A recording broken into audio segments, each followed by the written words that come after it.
د اگزیما چې دا یو د پوستکي ناروغي ده چې د خارښ سبب کېږي، د درملنه د اکوپنکچر په ذریعه باندې کوو.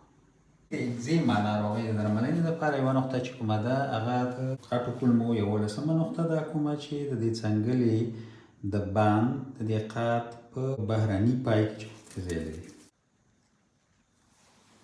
بله نقطه د توري نهمه نقطه ده، کومه چې د ټیبیا د هډوکي د دې سر په ښکتنۍ ژوره داخلي برخه کې چې کوم دی ځای لري.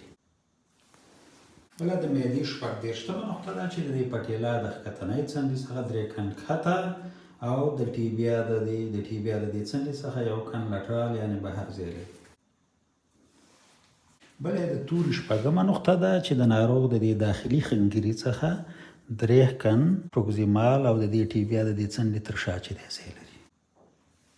بله د بډوډي 6مه نقطه ده، کومه چې د دې داخلي خنګري په ښکتنۍ څنډه کې چې دی ځای لري.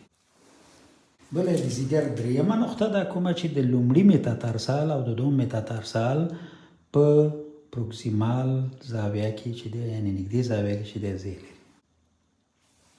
بله چې دا د 2 نقطه ده، کومه چې د سرویکل عمومي فقرې د پروسوسپینوزیس په ژوره ښکته برخه کې چې کوم دی ځای لري، په دې شاتني منځني خط باندې.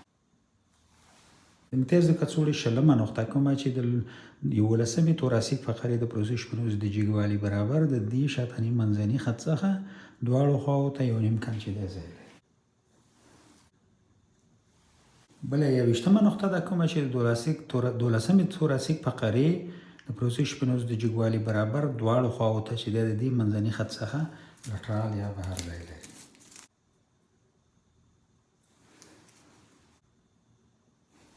په افغانستان کې د دې درملنې د دود او د ټولو ناروغانو